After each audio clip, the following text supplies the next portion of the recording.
45 ಜನರನ್ನ ಹೊತ್ತೊಯ್ತಿದ್ದ ವಿಮಾನವೊಂದು ಇದ್ದಕ್ಕಿದ್ದ ಹಾಗೆ ಭೀಕರ ಅಪಘಾತಕ್ಕೆ ತುತ್ತಾಗುತ್ತೆ.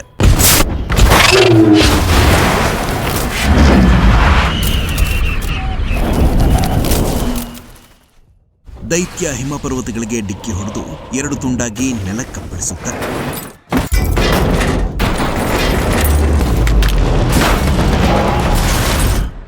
ಆ ವಿಮಾನದಲ್ಲಿದ್ದ 45 ಜನರ ಪೈಕಿ 13 ಜನ ಅಪಘಾತವಾದ ಸಂದರ್ಭದಲ್ಲೇ ಸತ್ತು ಹೋಗ್ತಾರೆ.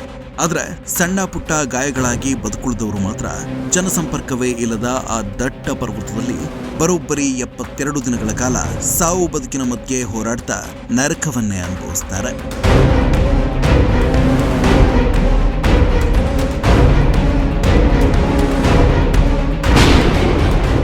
ಇವತ್ತಿನ ವಿಡಿಯೋದಲ್ಲಿ ಜಗತ್ತನ್ನೇ ಬೆರಗಾಗಿಸಿದ ಈ ಗ್ರೇಟ್ ಸರ್ವೈವಲ್ ಸ್ಟೋರಿಯನ್ನ ನಿಮ್ಗೆ ಹೇಳ್ತೀನಿ ಕೇಳಿ.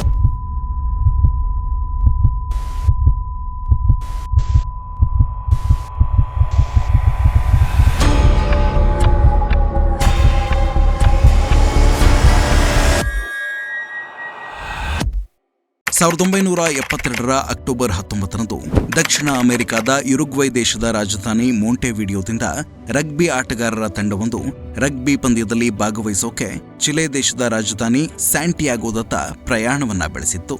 ಈ ಆಟಗಾರರ ತಂಡದ ಜೊತೆಗೆ ಅವರ ಕುಟುಂಬಸ್ಥರು, ಸ್ನೇಹಿತರು ಹಾಗೂ ಸಹಾಯಕ ಸಿಬ್ಬಂದಿ ಸೇರಿ ಒಟ್ಟು 45 ಜನ ಆ ವಿಮಾನದಲ್ಲಿದ್ದರು. ಯುರುಗ್ವೈ ದೇಶದ ಮೊಂಟೆವಿಡಿಯೋದಿಂದ ಸ್ಯಾಂಟಿಯಾಗೋಗೆ ಕೇವಲ 3 ಗಂಟೆಗಳ ಪ್ರಯಾಣವಷ್ಟೇ. ಮೊಂಟೆವಿಡಿಯೋದಿಂದ ಹೊರಟಿದ್ದ ಈ ವಿಮಾನಕ್ಕೆ ಎದುರಾಗಿ ಮಾರ್ಗ ಮಧ್ಯದಲ್ಲಿ ಜೋರಾಗಿ ಬಿರುಗಾಳಿ ಬೀಸೋಕೆ ಶುರುವಾಗುತ್ತೆ. ಕೂಡಲೇ ಎಚ್ಚೆತ್ತುಕೊಳ್ಳುವ ಪೈಲಟ್ ವಿಮಾನವನ್ನ ಅರ್ಜೆಂಟೀನಾ ದೇಶದ ಮೆಂಡೋಸಾ ನಗರದ ಏರ್ಪೋರ್ಟ್ನಲ್ಲಿ ಲ್ಯಾಂಡ್ ಮಾಡ್ತಾನೆ. ವಿಮಾನದ ಹಾರಾಟಕ್ಕೆ ವಾತಾವರಣ ತಿಳಿಯಾಗುವವರೆಗೆ ಮೆಂಡೋಸಾದಲ್ಲೇ ಉಳಿದು ನಂತರ ಸ್ಯಾಂಟಿಯಾಗೋಗೆ ಹೊರಡುವ ನಿರ್ಧಾರಕ್ಕೆ ಬರಲಾಗುತ್ತೆ. ಅದರಂತೆ ಅಕ್ಟೋಬರ್ 12ರ ರಾತ್ರಿ ಎಲ್ಲರೂ ಮೆಂಡೋಸಾದಲ್ಲೇ ಕಳೀತಾರೆ.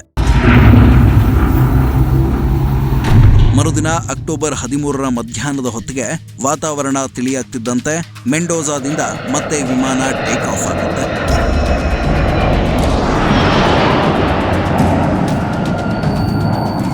ಈ ಮೆಂಡೋಸಾ ಏರ್ಪೋರ್ಟ್ನಿಂದ ಸ್ಯಾಂಟಿಯಾಗೋಗೆ ಕೇವಲ 1 ಗಂಟೆಗಳ ಪ್ರಯಾಣ ಅಷ್ಟೇ. ಆದ್ರೆ ಈ ಹಾದಿ ಅಷ್ಟು ಸುಲಭದ್ದೇನೂ ಅಲ್ಲ.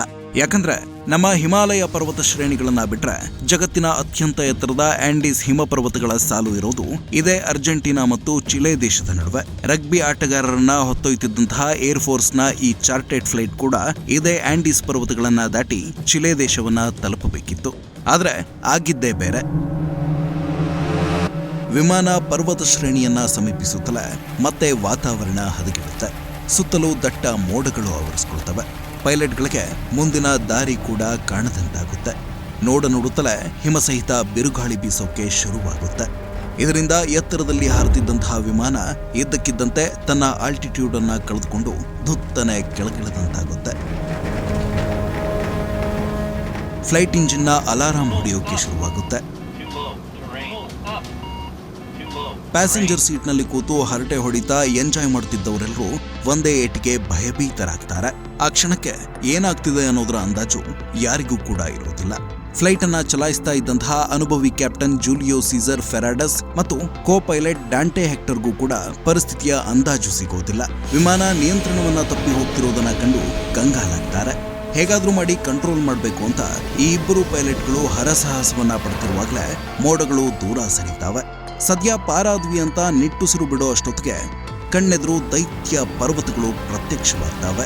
ಕಿಟಕಿಯೊಳಗಿಂದ ಆಚೆಗೆ ಗಾಬರಿಯಿಂದ ಕಣ್ಣಾಯಿಸ್ತಾ ಇದ್ದಂತಹ ಪ್ಯಾಸೆಂಜರ್ಗಳು ಕೂಡ ಪರ್ವತ ಶ್ರೇಣಿಗಳು ಎದುರಾದದ್ದನ್ನ ಕಂಡು ಭಯದಿಂದ ಕಿರಿಚಾಡೋಕೆ ಶುರು ಮಾಡ್ತಾರೆ. ನೋಡುತ್ತಲೇ ದೈತ್ಯಾಕಾರದ ಪರ್ವತಗಳು ಹತ್ತಿರವಾಗ್ತವೆ. ಈಗ ಪೈಲಟ್ಗಳ ಮುಂದೆ ಉಳಿದಿರೋದು ಒಂದೇ ದಾರಿ. ಹೇಗಾದ್ರೂ ಮಾಡಿ ಆ ಪರ್ವತವನ್ನ ದಾಟಲೇಬೇಕು. ಪರ್ವತವನ್ನ ದಾಟಬೇಕು ಅಂತಾದ್ರೆ ವಿಮಾನವನ್ನ ಹೇಗಾದ್ರೂ ಮಾಡಿ ಎತ್ತರಕ್ಕೇರಿಸಬೇಕು ಅಂತ ಈ ನಿಲ್ಲದ ಕಸರತ್ತನ್ನ ಮಾಡ್ತಾರೆ. ಅಷ್ಟೊತ್ತಿಗಾಗ್ಲೇ ಸಮಯ ಮೀರಿ ಹೋಗಿತ್ತು.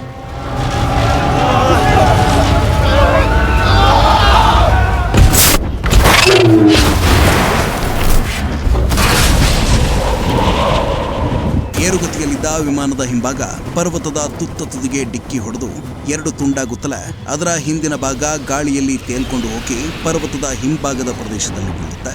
ಅದರ ಜೊತೆಗೆ ಹಿಂದಿನ ಸೀಟ್ಗಳಲ್ಲಿ ಕುಳಿತಿದ್ದ 3 ಪ್ಯಾಸೆಂಜರ್ಗಳು ಕೂಡ ಹಾರಿ ಹೋಗ್ತಾರೆ. ಇದಾದ ಕೆಲ ಸೆಕೆಂಡುಗಳ ನಂತರ ಆ ಹಿಮಪರ್ವತಕ್ಕೆ ಇಳಿಮುಖವಾಗಿ ಅಪ್ಪಳಿಸುವ ವಿಮಾನದ ಮುಂಭಾಗ ಸುಮಾರು 700 ಮೀಟರ್ ದೂರ ಇಳಿಮುಖವಾಗಿ ವೇಗವಾಗಿ ಜಾರ್ಕೊಂಡು ಹೋಗಿ ಪರ್ವತದ ಆಳದಲ್ಲಿ ಕೊನೆಯದಾಗಿ ಡಿಕ್ಕಿ ಹೊಡೆದು ನಿಲ್ಲುತ್ತೆ.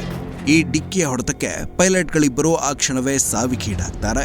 ಕಣ್ಣು ಮುಚ್ಚಿ ತೆಗೆಯೋದ್ರೊಳಗೆ ನಡೆದು ಹೋದ ಈ ದುರಂತದಲ್ಲಿ ವಿಮಾನದಲ್ಲಿದ್ದ 45 ಜನರ ಪೈಕಿ 13 ಜನ ಪ್ರಾಣ ಕಳೆದುಕೊಳ್ತಾರೆ. ಉಳಿದ 30 ಜನರಲ್ಲಿ ಕೆಲವರಿಗೆ ಗಂಭೀರ ಗಾಯಗಳಾದ್ರೆ ಇನ್ನು ಕೆಲವರಿಗೆ ಸಣ್ಣ ಪುಟ್ಟ ಗಾಯಗಳಾಗಿ ಬದುಕುಳಿತಾರೆ. ಈ ಕಥೆಯಲ್ಲಿ ಮುಂದೆ ಪ್ರಮುಖ ಪಾತ್ರ ವಹಿಸೋ ಫೆರ್ನಾಂಡೋ ಫೆರಾಡೋ ಎಂಬ ರಗ್ಬಿ ಆಟಗಾರನಂತೂ ಕೋಮಾ ಸ್ಥಿತಿಗೆ ತಲುಪ್ತಾನೆ. ಈ ದುರಂತದಲ್ಲಿ ಹೆಚ್ಚೇನು ಗಾಯಗಳಾಗದೆ ಸುರಕ್ಷಿತವಾಗಿದ್ದ ರಾಬರ್ಟ್ ಕೆನ್ನೆಸಾ ಮತ್ತು ಗುಸ್ತಾವೋ ಜರ್ಬಿನೋ ಅನ್ನೋ ಇಬ್ಬರು ಯುವಕರು ಕೂಡಲೇ ಗಾಯಗೊಂಡವರ ರಕ್ಷಣೆಗೆ ಇಳಿದ್ದಾರೆ. ಆದರೆ ವಿಮಾನ ದುರಂತದಲ್ಲಿ ಪ್ರಾಣಾಪಾಯದಿಂದ ಪಾರಾಗಿದ್ದವರಿಗೆ ಹಿಮಪಾತ ಮತ್ತು ಬಿರುಗಾಳಿ ದೊಡ್ಡ ಸವಾಲಾಗಿ ಪರಿಣಮಿಸುತ್ತೆ. ಬಿರುಗಾಳಿ ಹಾಗೂ ಕೊರೆಯುವ ಚಳಿಯಿಂದ ಬಚಾವಾಗೋಕೆ ಛಿದ್ರವಾಗಿ ಬಿದ್ದಿದ್ದ ವಿಮಾನದ ಬಿಡಿಭಾಗಗಳನ್ನೆಲ್ಲ ಒಂದರ ಮೇಲೊಂದರಂತೆ ಜೋಡಿಸಿ ಶೆಲ್ಟರ್ ಮಾಡಿಕೊಳ್ತಾರೆ. ಈ ದುರಂತ ಸಂಭವಿಸಿದ 1 ಗಂಟೆಯ ಅಂತರದಲ್ಲಿ ಚಿಲೆ ದೇಶದ ಏರ್ ಸರ್ಚ್ ಮತ್ತು ರೆಸ್ಕ್ಯೂ ಡಿಪಾರ್ಟ್ಮೆಂಟ್ಗೆ ಅಪಘಾತ ಸಂಭವಿಸಿರುವ ಬಗ್ಗೆ ನೋಟಿಫಿಕೇಶನ್ ಸಿಗುತ್ತೆ. ಚಿಲೆ ಸರ್ಕಾರ ತಡ ಮಾಡದೆ ರಕ್ಷಣಾ ಕಾರ್ಯಾಚರಣೆಯನ್ನ ಪ್ರಾರಂಭಿಸುತ್ತೆ. 4 ರೆಸ್ಕ್ಯೂ ಹೆಲಿಕಾಪ್ಟರ್ಗಳು ಆ ದಿನ ಮಧ್ಯಾಹ್ನದಿಂದ ರಾತ್ರಿಯವರೆಗೆ ಹುಡುಕಾಟವನ್ನ ನಡೆಸ್ತವೆ. ಆದ್ರೆ ರಕ್ಷಣಾ ತಂಡಕ್ಕೆ ಅಪಘಾತವಾದ ವಿಮಾನದ ಬಗ್ಗೆ ಯಾವುದೇ ಸುಳುವು ಕೂಡ ಸಿಗೋದಿಲ್ಲ. ರಾತ್ರಿಯಾದ ಕಾರಣಕ್ಕೆ ಆವತ್ತಿನ ಕಾರ್ಯಾಚರಣೆಯನ್ನ ಅಲ್ಲಿಗೆ ನಿಲ್ಲಿಸ್ತಾರೆ. ಇತ್ತ ಹಿಮಪರ್ವತದ ಆಳದಲ್ಲಿ ಛಿದ್ರವಾಗಿ ಬಿದ್ದಿದ್ದ ವಿಮಾನದಲ್ಲಿ ಬದುಕಿದ್ದವರ ನರಳಾಟ ಮುಂದುವರೆದಿತ್ತು.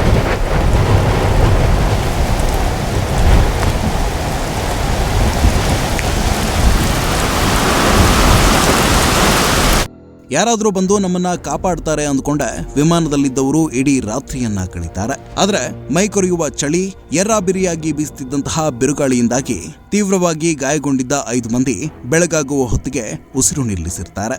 ರಾತ್ರಿ ಜೊತೆ ಮಲಗಿದ್ದವರು ಬೆಳಗಾಗುವಷ್ಟೊತ್ತಿಗೆ ಕೊನೆಯುಸಿರೆಳೆದಿದ್ದನ್ನ ಕಂಡು ಉಳಿದವರಿಗೂ ಜೀವ ಭಯ ಕಾಡೋಕೆ ಶುರುವಾಗುತ್ತೆ. ಇಲ್ಲೇ ಉಳಿದ್ರೆ ಮರಗಟ್ಟಿಸುವ ಹಿಮಪಾತಕ್ಕೆ ಬಲಿಯಾಗಬೇಕು ಅನ್ನೋದು ಅವರೆಲ್ಲರಿಗೂ ಸ್ಪಷ್ಟವಾಗುತ್ತೆ. ಬೆಳಗಾಗುತ್ತಲೇ ಚಿಲೆ, ಅರ್ಜೆಂಟೀನಾ ಮತ್ತು ಯುರುಗ್ವೈ ದೇಶಗಳ ರಕ್ಷಣಾ ಪಡೆಗಳು 11 ಹೆಲಿಕಾಪ್ಟರ್ಗಳ ಮೂಲಕ ಮತ್ತೆ ಸರ್ಚ್ ಆಪರೇಷನ್ ಅನ್ನ ಶುರು ಮಾಡ್ತವೆ.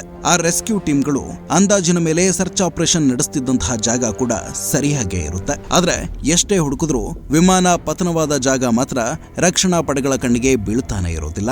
ಆ ದಿನ ಪರ್ವತಗಳ ಮೇಲೆ 3 ರೆಸ್ಕ್ಯೂ ಹೆಲಿಕಾಪ್ಟರ್ಗಳು ಹಾರಾಡ್ತಿರುವುದನ್ನ ಕಂಡ ಕೆಳಗಿದ್ದ ಗಾಯಾಳುಗಳು ತಾವು ಇಲ್ಲೇ ಕೆಳಗಿದ್ದೇವೆ ಅನ್ನೋ ಮೆಸೇಜ್ ಅನ್ನ ಪಾಸ್ ಮಾಡೋಕೆ ಅಂತ ತಮ್ಮ ಲಗೇಜ್ ಬ್ಯಾಗ್ ಗಳನ್ನ ಹಿಮದ ಮೇಲೆ ಸಾಲಾಗಿ ಕ್ರಾಸ್ ಆಕಾರದಲ್ಲಿ ಜೋಡಿಸಿ ರೆಸ್ಕ್ಯೂ ಟೀಮಿನ ಗಮನ ಸೆಳೆಯೋಕು ಪ್ರಯತ್ನಿಸ್ತಾರೆ.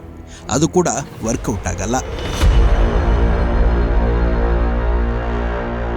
ಕೆಳಗಿದ್ದವರು ಹೆಲ್ಪ್ ಹೆಲ್ಪ್ ಅಂತ ಕೂಗಿ ಕರೆದ್ರು, ಎಷ್ಟೇ ಸಿಗ್ನಲ್ಗಳನ್ನ ಕೊಟ್ಟರು ಹೆಲಿಕಾಪ್ಟರ್ನಲ್ಲಿದ್ದ ರಕ್ಷಣಾ ಪಡೆಗಳಿಗೆ ವಿಮಾನ ಪತನವಾದ ಜಾಗದ ಬಗ್ಗೆ ಯಾವುದೇ ಸುಳಿವು ಸಿಗೋದಿಲ್ಲ. ಯಾಕಂದ್ರೆ ವಿಮಾನ ಪತನವಾಗಿ ಬಿದ್ದಿದ್ದ ಜಾಗ ಪರ್ವತದ ಆಳದಲ್ಲಿತ್ತು. ಎಲ್ಲಕ್ಕಿಂತ ಮುಖ್ಯವಾಗಿ ವಿಮಾನದ ಮುಂಭಾಗ ಬಿದ್ದ ಜಾಗದ ಸುತ್ತಲೂ ದಟ್ಟವಾದ ಹಿಮ ಆವರಿಸಿತ್ತು. ಜೊತೆಗೆ ಅಪಘಾತಕ್ಕೀಡಾಗಿದ್ದ ವಿಮಾನ ಬಿಳಿ ಬಣ್ಣದ್ದಾಗಿತ್ತು. ಇದೇ ಕಾರಣಕ್ಕೆ ಆಕಾಶದೆತ್ತರದಲ್ಲಿ ಸರ್ಚ್ ಆಪರೇಷನ್ ನಡೆಸುತ್ತಿದ್ದವರಿಗೆ ಹಿಮಪರ್ವತದ ಆಳದಲ್ಲಿ ವಿಮಾನ ಪತನವಾದ ಸ್ಥಳವನ್ನ ಪತ್ತೆ ಹಚ್ಚೋದು ಸವಾಲಿನ ಕೆಲಸವಾಗಿತ್ತು. ಹೀಗೆ ಆ ದಿನ ಕೂಡ ವಿಫಲ ಪ್ರಯತ್ನಗಳಲ್ಲೇ ಕಳೆದು ಹೋಗುತ್ತೆ.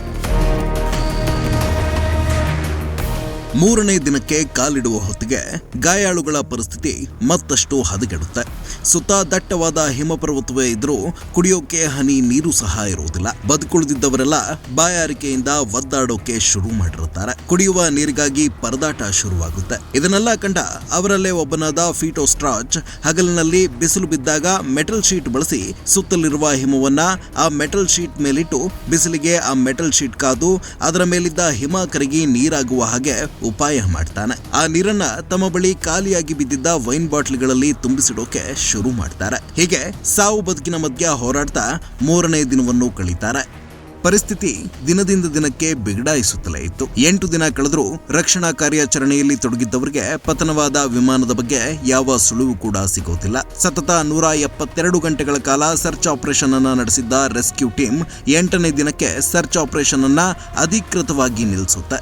ಅದಕ್ಕೆ ಕಾರಣವೂ ಇತ್ತು. ಆ ಸಂದರ್ಭದಲ್ಲಿ ವಿಮಾನ ಪತನವಾಗಿದ್ದ ಆಂಡೀಸ್ ಹಿಮಪರ್ವತದಲ್ಲಿ -30°C ತಾಪಮಾನ ಇತ್ತು. ಮೈ ಮರಗಟ್ಟಿಸುವ ಆ -30° ಚಳಿಯಲ್ಲಿ ಬಿರುಗಾಳಿ ಸಹಿತ ಹಿಮಪಾತದ ನಡುವೆ ಅಪಘಾತವಾದ 8 ದಿನಗಳ ಬಳಿಕವೂ ಮನುಷ್ಯರು ಬದುಕುಳಿಯೋಕೆ ಸಾಧ್ಯವೇ ಇಲ್ಲ ಎಂಬುದು ರಕ್ಷಣಾ ಪಡೆಯ ಎಲ್ಲರ ವಾದವಾಗಿತ್ತು. ಆದ್ರೆ ಪರ್ವತದ ಆಳದಲ್ಲಿ ಸಿಲುಕಿದ್ದ ಗಾಯಾಳುಗಳು ಮಾತ್ರ ನಮ್ಮನ್ನ ಯಾರಾದರೂ ರಕ್ಷಿಸ್ತಾರೆ ಎಂಬ ಭರವಸೆಯಲ್ಲೇ ಕಾದು ಕುಳಿತಿದ್ರು. ಹಾಗಾದ್ರೆ ಮುಂದೇನಾಯ್ತು? ಆಂಡೀಸ್ ಹಿಮಪರ್ವತದಲ್ಲಿ ಸಿಲುಕಿದ್ದವರೆಲ್ಲ ಪಾರಾಗಿ ಬಂದದ್ದು ಹೇಗೆ ಅನ್ನೋದನ್ನ ಮುಂದಿನ ವಿಡಿಯೋದಲ್ಲಿ ಹೇಳ್ತೀನಿ, ಕೇಳಿ.